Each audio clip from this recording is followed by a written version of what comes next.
You're most welcome. Jazakumullah khairan, Shaykh.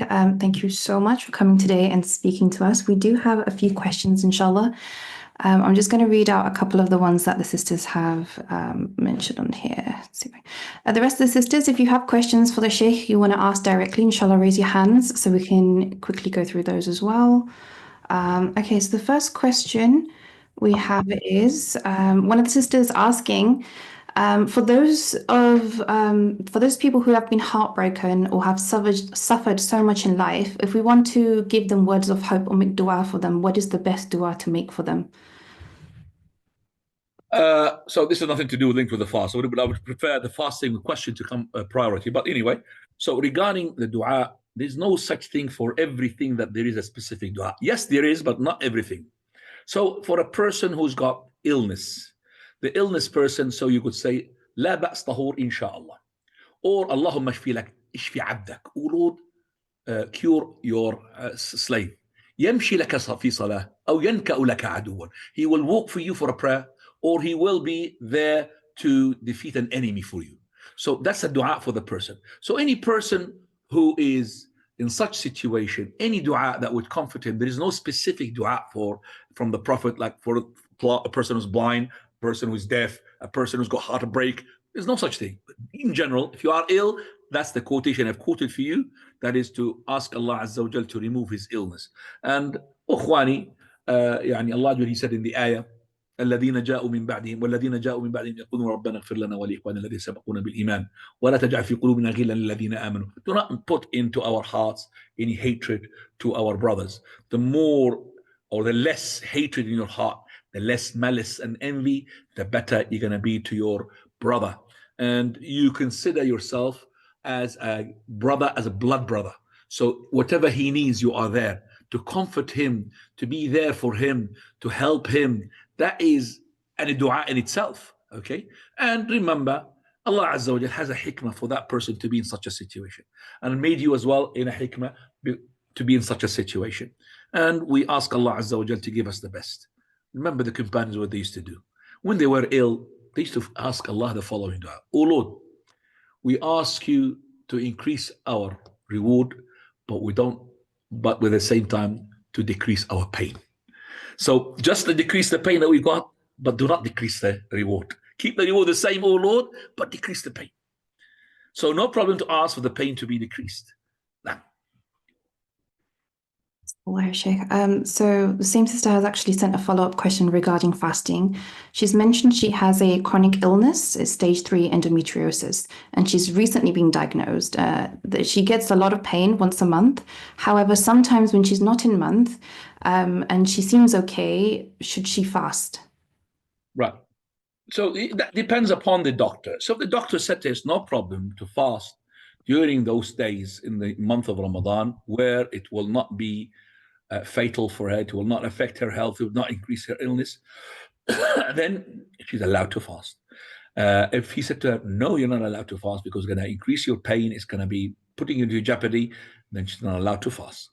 In both cases, if she had fasted some days and broke some days because of this chronic illness, then those days that she had broke, she doesn't have to make up for them. She just pays a fidya for those days.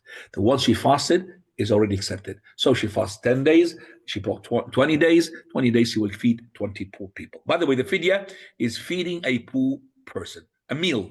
Feed him a meal. Feed him a meal. Now, and it doesn't have to be 20 people, 20 poor. It's good, it's better to be 20 poor, but you could give one person 20 meals. Okay? So if you broke 20 days, 20 meals. So we are concerned about the meals, not how many poor people. No. And I think another sister had a similar question in regards to fidya, and I think this answers that as well. It's regarding the meals rather than the number of people. Okay. No. Sister Diana had her hand up, so inshallah, Sister Diana, if you can unmute and ask your question, inshallah. Yes, assalamu alaikum. Let me pull over, I'm in my car. I have a question about, next week, I'm going to get an injection for pain in my foot. And I was under the impression that because it's piercing the skin, that I will have broken my fast. Is that true? And if so, will I owe fidya or do I have to make up the fast? Okay. Sister, you could have as many injections as you want, whether in the foot or anywhere, as long as these injections are not to be as the drip. If you understand the drip, which is the glucose, which is meant to feed the person. So any injection, even steroids, which gives nourishment, as long as not that injection is not a substitute for food. Like, there's people who are so ill, they put the drip for them, they could stay days, months without food. That drip will break their fast. But any other injection, whether it's even the injection for, let's say you're going for the dentist, and we're not really, advise people to go to the dentist when they're fasting, because they're going to tilt their head and make gargling and all of that. Water can go inside. But let's say that he injected you into your what? Into your gum to make it numb. Okay, that injection will not break your fast. What breaks your fast? It goes into the stomach. No, it does not. Whatever goes into the stomach, that will break your fast. So let's say now, sister, that the injection does not break your fast. But let's say it did break your fast because it is food. It's not this one you're talking about. Let's say you had the drip. So if you had the drip, if it's non-chronic illness, like I said, just temporary illness, and you had the drip, so you have to make up for that day that you broke your fast. But if it's a chronic one, you are onto something stage 2 of cancer, God forbid, and all of that, then you have to feed poor every day that you break the fast to feed a poor person. Okay, so this will not break my fast. Okay, that's great. It will not break the fast. Because this is a steroid shot that's just, I get it once every 5 months. And no problem. So not break my fast. Okay, next question. The other day I had to go out of town to go to an appointment, and I left at before Dhuhr. And I had always heard that if you leave on a day of fasting before Dhuhr, that you don't break your fast until you're out of your hometown, which I was. And then at that point, your fast is broken. Is that correct? And if it's correct, do I have to make up my fast because I paid a fidya for it? I sent it to my daughter, who took care of the poor people in her neighborhood. So that's a 2-part question. You keep saying that I pay fidya. Are you old women, for example? Yeah? Yes, I am. Yeah. Well, okay. I guess I'm 68. Okay, but 68, some women, they find themselves young. It depends upon the person. Yeah, no, I'm not an elderly. I'm just old in age. I'm not an elderly person. So you are able to fast relaxingly. It's not going to be causing you sort of. No, I can fast. It's not a problem. So there is no such thing. You pay fidya, sister. You have to make up for those days that you have sent to your daughter. Yes. Okay, because you haven't been physically ill. So you have to fast these days. Now let's just go to the question. So the question of yours is just, you made me forget. I forgot, subhanAllah. Well, it was leaving. It was going out of town. Yes. I went. I got it. Okay. When the person goes to traveling, first of all, it doesn't mean he's automatically had broken his fast. So if, let's say you're going to board of the plane, you travel to China from your place. You don't break the fast unless you eat or you drink or you intercourse, but you don't break your fast like that because you travel. As for when you break your fast when you're traveling, you're allowed, not like the prayer, you're allowed to break your fast before you embark on the journey. I'll give you an example. Let's say that your Fajr starts at 5 o'clock in the morning. Okay, that's when you stop eating and drinking.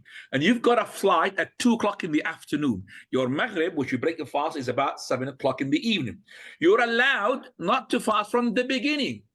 From 5 o'clock, 6 o'clock, you're eating breakfast. You don't want to fast. You don't want to, because you travel even it's not like the prayer. The prayer, I cannot shorten my prayer until I am on the journey, until I get onto it. But the hadith, which the Prophet ﷺ, which is the hadith, to make the person to break his fast before the journey, because Allah wants ease to us. When you are on a journey, you are on a journey before the journey, if you understand what I'm saying.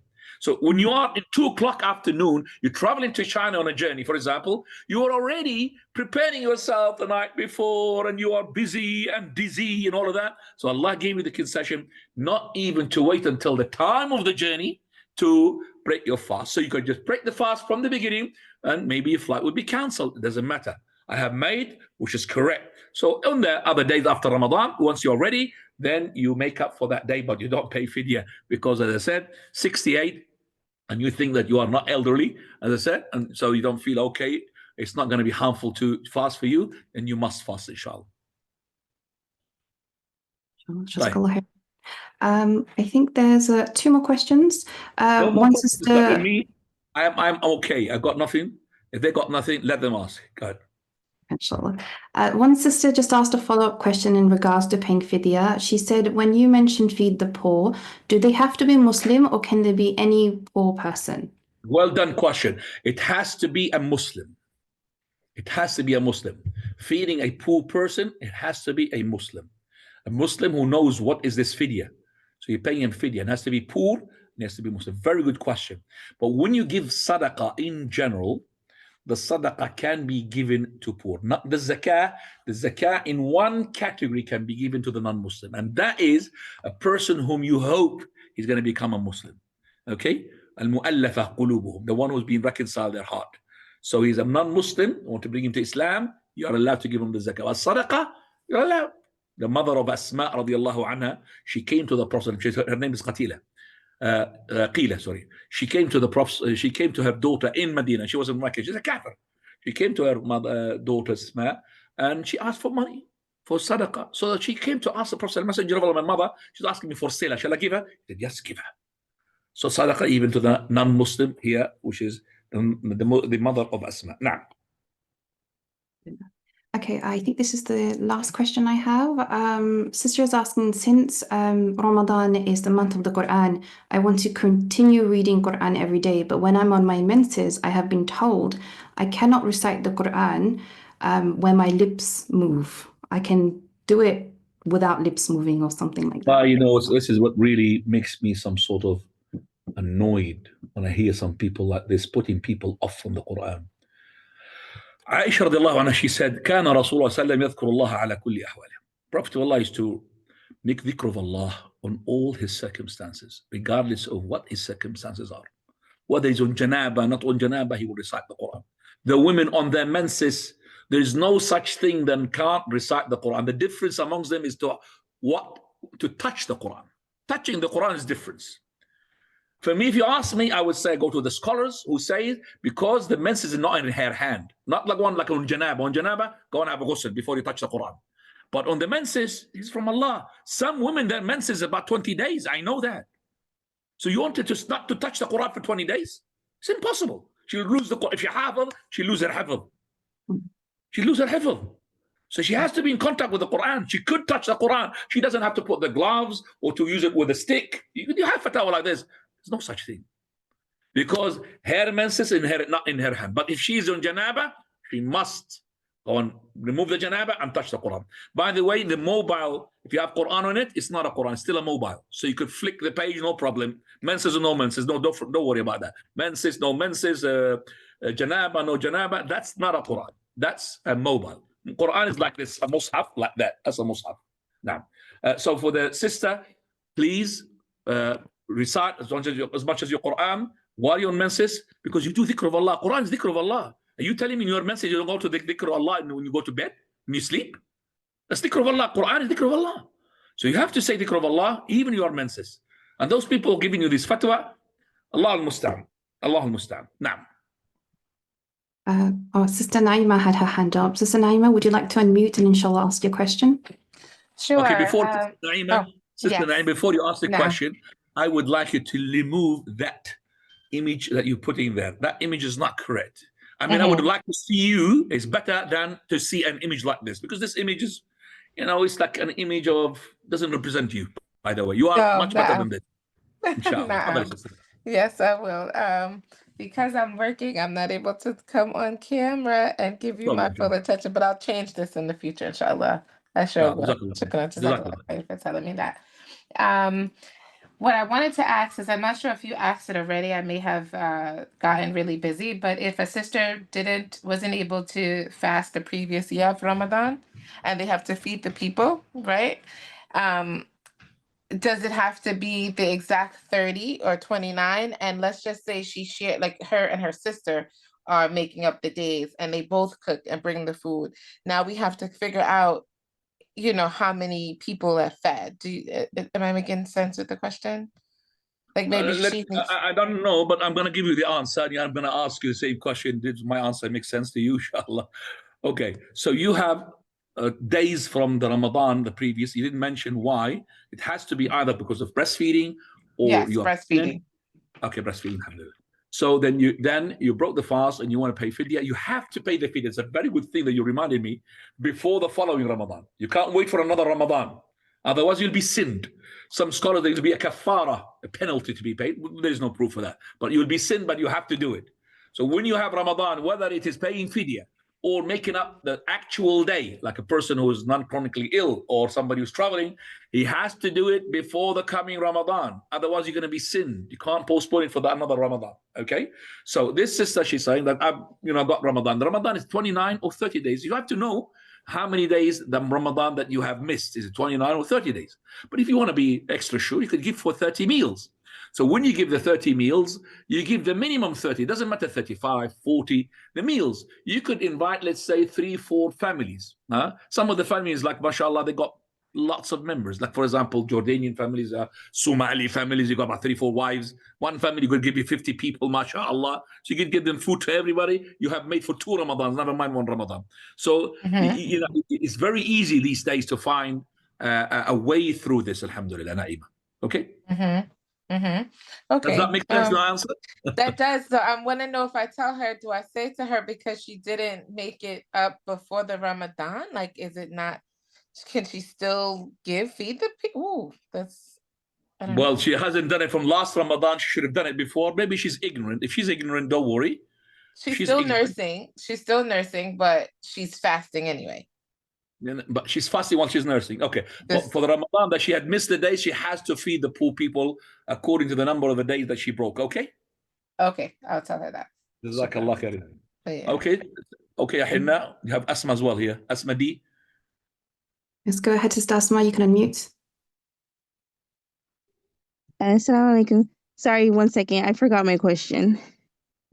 Oh, sorry. I remember it now. I wanted to know when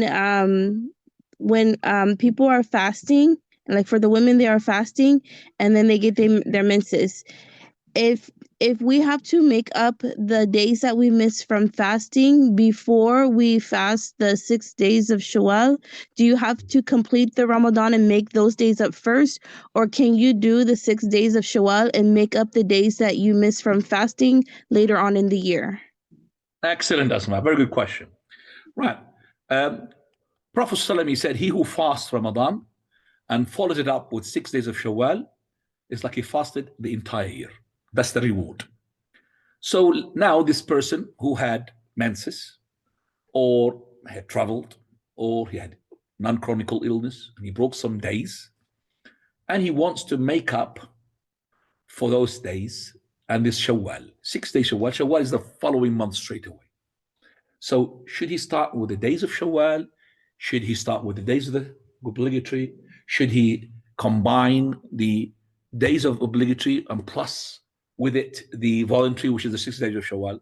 First of all, if we want to get the reward of fasting the entire year, I have to finish Ramadan. That means I have to finish the missed days. So I have to start with them. If I want to get the entire reward of the entire year. If you don't want to get the entire reward of the entire year, it doesn't matter what you do. Okay, but you have to finish the days which are missed. Now, if you want to combine with it the 6 days of Shawwal, you will not get the reward of the entire year. You will get the reward of fasting the 6 days, but you will not get the reward of the entire year. The thing, if you want to get the entire year, you have to finish your obligatory days, start with them, because you don't know when you're going to die. So what, you're going to start with a voluntary before you have compensated your missed obligatory? Start with the obligatory. Okay, let's say that you were on your menses and your menses 25 days. I'm giving an example which is maybe something you don't really see with lots of women, very rare. 25 days. So you're going to make it 25 days? For my menses in Shawwal, I'm going to lose Shawwal. Don't worry. Shawwal will extend for you even on the following month. Start with your 25 days. Then after that starts with your 6 days of Shawwal, it's going to jump onto the Dhul Qa'dah. It doesn't matter. It's for your case, it's been extended. Start with your obligatory, straight away, miss obligatory, then start with your 6 days of Shawwal, and that will give you the entire year, inshallah. Now, doesn't matter, sister. I'm here. Melissa Ruiz, go on. Assalamu alaikum, brother. Last question, Melissa. Yalla. I'm a new revert, alhamdulillah, and this is my first Ramadan. So, what are the guidelines to know that someone is poor so I can give zakat to that person? And where do I find these people? I don't know many Muslims yet. Okay, Melissa, very good. Best thing for you is to connect to the closest masjid to you. The masjid will be able to allocate for you those poor people from the Muslims. So you need to connect to the outside community. You can't be doing everything online. Okay, and it's very important as a revert yourself straight away to put your name with the sister Henna and to communicate with you and to tell you about what is good for you, because you are vulnerable. Shaitan is there, and lots of people who are around you, they're not going to take you away from the Islam because you're a revert. So connect yourself to the community, and they will tell you. Lots of people, I don't know how many pounds you got in your bank. Even if you've got millions, your millions will be gone. Okay, we've got lots of poor people there, even in America. They are in need of your help, inshallah. Okay, so Henna will be in contact. Okay, Thank you. Jazakallah khair. Jazakallah khair. Ya Henna, تفضلي. Jazakumullah khairan, Shaykh. Thank you so much for coming today and giving us your time. It was a very beneficial session. And inshallah, we will see you again next week. Just going really quickly. Okay, and I think we are done for today. Sisters, I'm just going to ask you to stay in for another 2-3 minutes, inshallah. I'm just going to go through some announcements.